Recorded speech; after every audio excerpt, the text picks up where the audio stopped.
Días, queridos alumnos, vamos a hacer un recorrido por la unidad número 16, donde vamos a ver los aspectos principales de la misma, y ella comienza con la temática de los contratos denominados innominados. ¿Por qué esta nomenclatura de contratos innominados? En realidad no es porque carezcan de nombre, sino porque no encuadran en la tipicidad de los contratos que hemos estudiado precedentemente, es decir, de los contratos reales, de los contratos consensuales, de los contratos literales, y por lo cual se trata o van a surgir sobre todo cuando hay un amplio desarrollo del comercio en Roma durante el periodo de la República y luego se va a prolongar a lo largo de todo el desarrollo del imperio, donde las partes utilizaban fórmulas contractuales que no encuadraban específicamente en los contratos que nosotros hemos tratado anteriormente, sino que una de ellas se comprometía a realizaba una prestación con el compromiso que la otra cumplimentara lo faltante o la prestación adeudada o que debía cumplimentar. Por eso se dice o se considera que los contratos innominados son aquellas prestaciones o aquellas convenciones sinalagmáticas donde una de las partes comienza a efectuar la prestación debida a la expectativa de que la parte obligada cumplimente a futuro lo que le corresponde.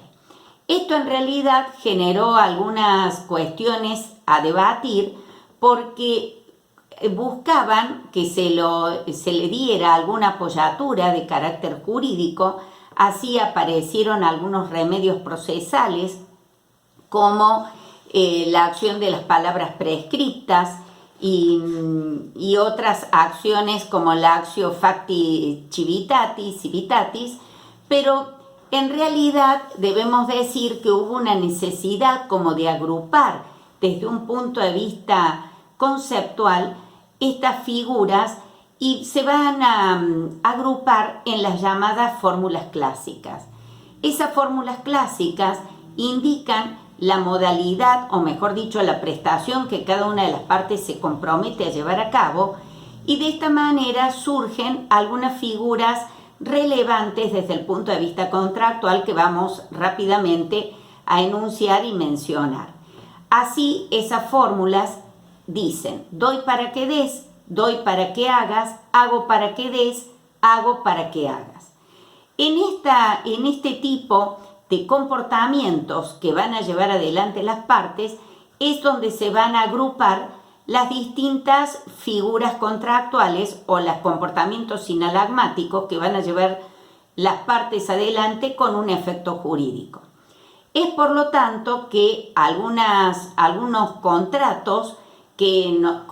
innominados que nosotros conocemos y usamos algunas veces con cierta frecuencia son el caso de la permuta, en la cual una de las partes entrega a la otra una cosa con el compromiso que a su vez la otra parte entregue otra cosa a la que ya entregó. Y esta figura es una figura ampliamente difundida que surge como una forma de comerciar de los pueblos de la antigüedad con el trueque, y luego se va a ir incrementando y toma valor, sobre todo, o trascendencia en la época de crisis, donde las personas tratan de satisfacer sus necesidades a través del intercambio de objetos. Otro contrato innominado va a ser el caso del contrato de la estimación, en donde se va a estipular un importe para la venta de un objeto que es el que va a entregar una de las partes con el compromiso que el otro haga. Por eso encuadra dentro de doy para que hagas, para que pueda vender la cosa estableciéndose un piso de precio. En el caso que esta otra persona, que es la encargada de la venta, venda la cosa a un mayor precio, ese precio, esa ventaja, quedará obviamente en su beneficio, entregándole a aquella que le encomendó la venta el piso que se había estipulado de precio, bien, el precio que se hubiera estimado. Otra figura dentro de los contratos innominados es el caso del precario. El precario es una modalidad por la cual un propietario o un poseedor entrega en préstamo a un tercero una cosa mueble o una cosa inmueble. Y de esta forma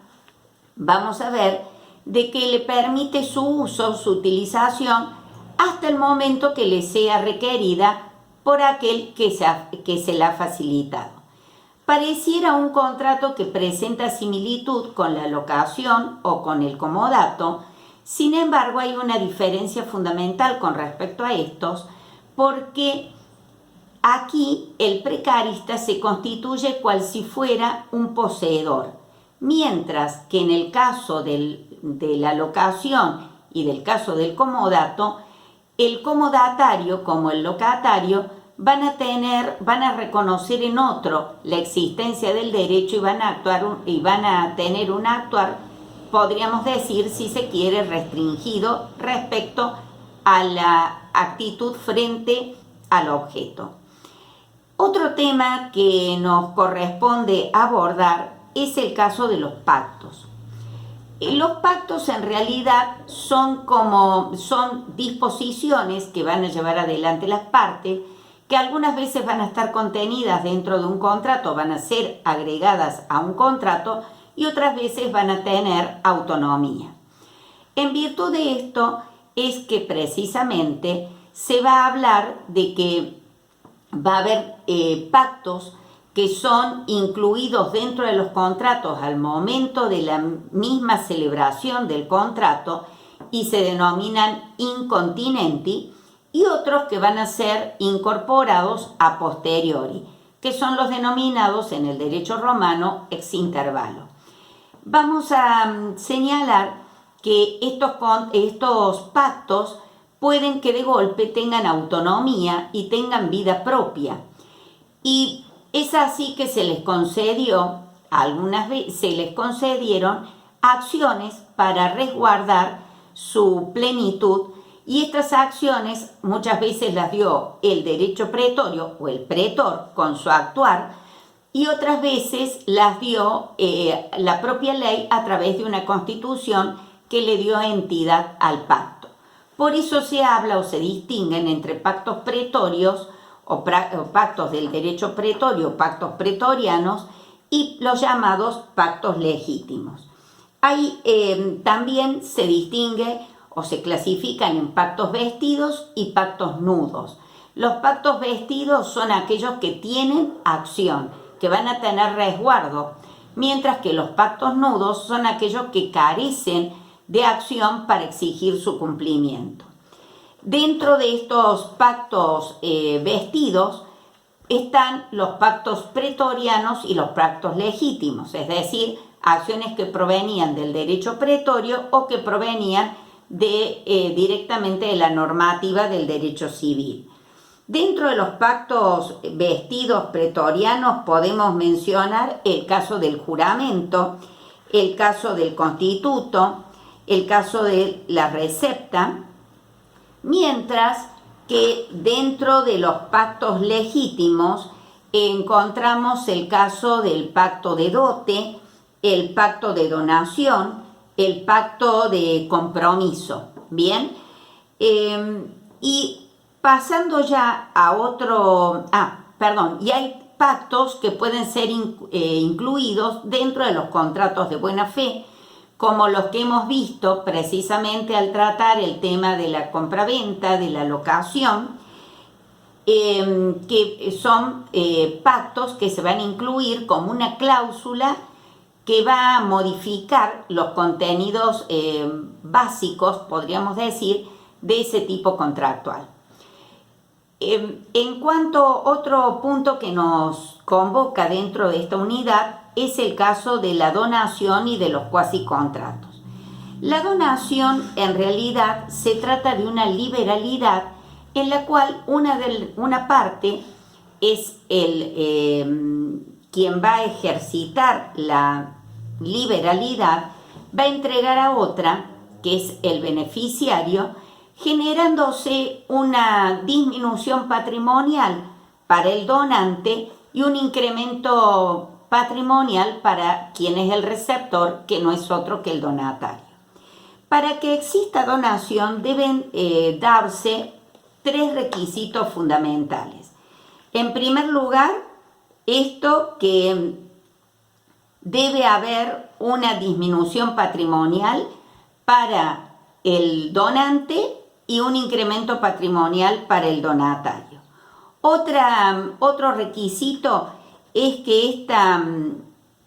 este acto sea realmente efectuado de una manera voluntaria, libre, ¿bien? Que no sea como, como un compromiso por una obligación ya contraída con antelación. Y por último, esta donación va a significar, si es inter vivos, una disposición de carácter irrevocable. Bien, es decir, de la cual el donante no va a poder arrepentirse ni va a poder dejarla sin efecto. En cuanto al tema de la donación, fue utilizada y fue regulada de distintas formas. Hay que hacer, o mencionar aquí las reformas, hay que mencionar los contenidos de la ley Cincia y las reformas que va a introducir Justiniano en cuanto a los requisitos para que esta donación tenga entidad desde el punto de vista de la inscripción de esa donación, que la va a elevar, que en principio las donaciones van a ser irrevocables para Justiniano hasta los 500 sueldos de oro, sin necesidad de que haya una inscripción en el registro específico del archivo imperial. En cuanto al tema de los cuasicontratos, son aquellas relaciones que no llegan a constituirse claramente como contratos porque les está ausente un elemento que es el consentimiento de ambas partes. Aquí va a haber el comienzo de la actuación de una de las partes involucradas para proteger los intereses de la otra. Vamos a encontrar de que dentro de las figuras de los cuasicontratos, en primer término encontramos la gestión de negocio, que pareciera ser a prima facie la más usual en ese momento en Roma, porque cuando comienza a generarse la circulación de personas y hay ausencias prolongadas, ya sea por la actividad en el ámbito del ejército o actividades que tienen que ver con el comercio, fue necesario preservar las cosas o los bienes que pertenecían o llevar adelante la administración de algunas cuestiones que correspondían a estas personas que estaban ausentes. Y es así que para preservar en alguna medida, para evitar un daño a esta persona que se encontraba ausente, va a comenzar a desarrollarse esto de efectuar el negocio